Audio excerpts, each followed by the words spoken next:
Assalamualaikum warahmatullahi wabarakatuh. Hello guys, welcome to the channel. Hope you're having yourself a wonderful day. My name is Sabor and today's video will be reacting to a foreigner's message to Malaysia. So stay tuned, we're going to get started with that video in just a couple of minutes. For those of you who are new, welcome to the channel. I upload videos every day. Please consider subscribing to the channel and turning notification on so you're notified when new videos uploaded. Stay tuned guys, we'll be right back.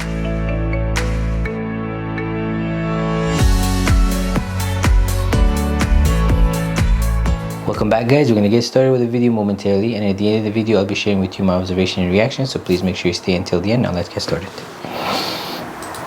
Where I feel Malaysia, a place where I feel at home, a place where I do not feel alone, a place where my belly has grown.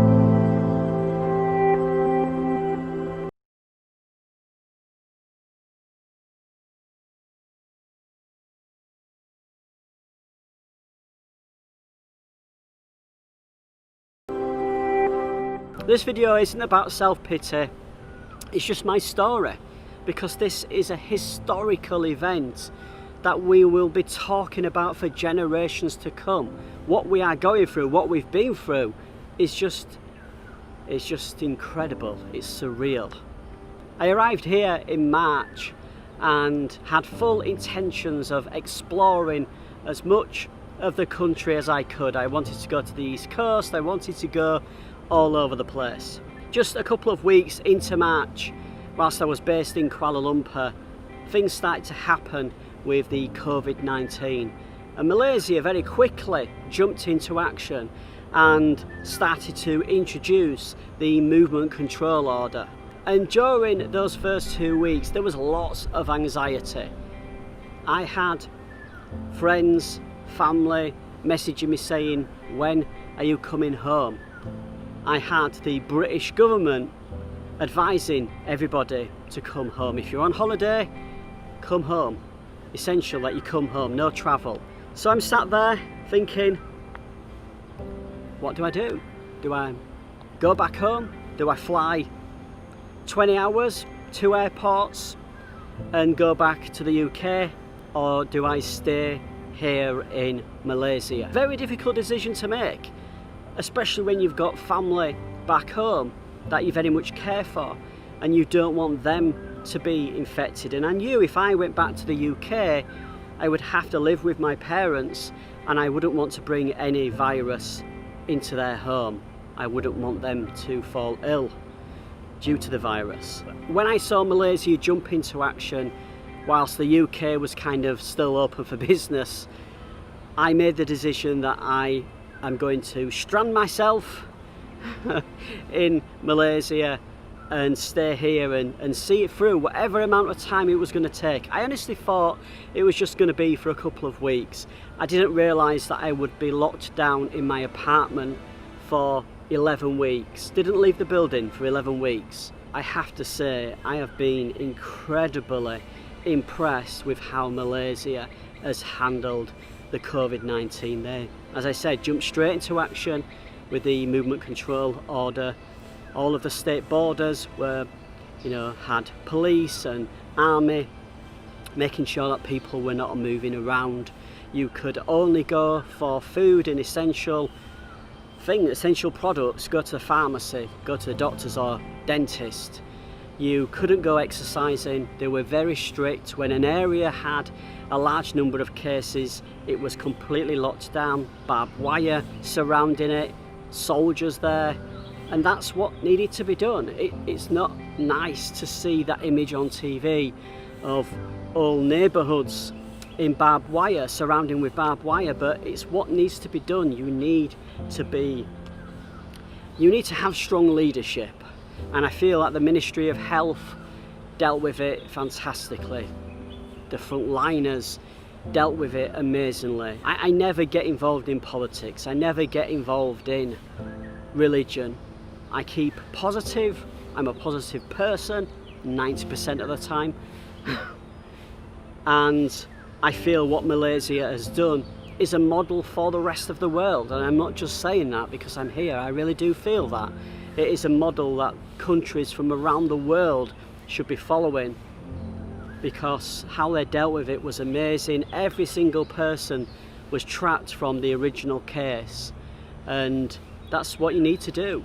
Quarantined for 11 weeks. I was shadow boxing to the Rocky theme tune. That happened. I was weightlifting with water bottles. That happened as well. I spent a lot of time looking out my window, just thinking, staring into space, and the only thing I could hear, silence and my breathing. Sound of birds occasionally, no cars on the roads. So quiet, so surreal. It started to drive me a little bit mad and a bit crazy, so I had to start putting on music pretty much all day long, Spotify, just playing all day long, because the silence got to me. And when you are alone in an apartment for that amount of time, it can send you a little bit crazy. I am so thankful for the people that contacted me. You know, people in Malaysia who live in Malaysia. Don't know me other than doing YouTube videos or on Twitter or Instagram, and people were so caring and asking me how I was I needing anything, and that didn't make me feel as alone. That made me feel better that I had people there looking out for me. I was able to keep in touch with my parents, and my parents did amazing, my mum and dad, because they self-quarantined themselves for, well before the government started to recommend that people quarantine themselves. It was a crazy time, and certainly one that I don't want to have to live through again. What I was surprised about is when I went to the immigration office to extend my visa, KL Central was dead, the metro was dead. This was probably back end of April, beginning of May, and that made me realise that people here took this really seriously, and the people are part of the reason why that this hasn't been as bad in Malaysia as it has been in other countries. When you look at the figures so far, I don't want to tempt fate, but when you look at the figures so far compared with the UK, Italy, Spain, America, Russia, and I think that a lot of it is down to the people. Just people stayed at home, people locked down, thanks to you too, because it could have been so much worse. But I just want to say thank you, Malaysia, for looking out for me, for looking after me, for those people that approached me and asked me if I was okay and if I needed anything. Thank you for Clement for looking out for me, keeping in touch and giving me a safe home to live in over these last 5 months nearly. And very soon I'm going to be going on a road trip for 4 weeks, so I'll talk about that in a future video. And yeah, thank you to the frontliners, thank you for putting your life in danger every single day, thank you to those amazing men and women who delivered my food every day, and thank God we're getting a semblance of normal back.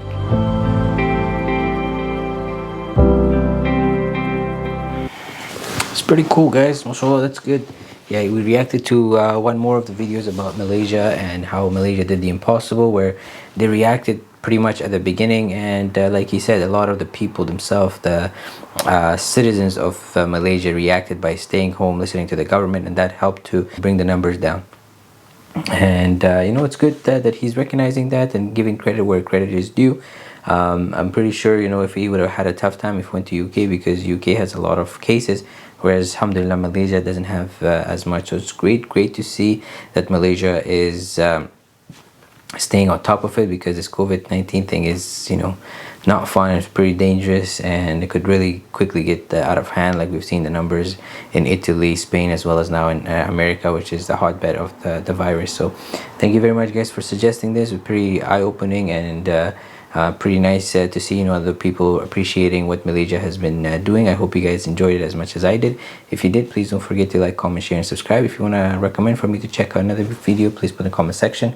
As always, thank you very much, guys, for all your love and support. I hope you guys have yourself a wonderful day. Take care of yourself and your family, and inshallah I'll see you guys in the next video. Take care.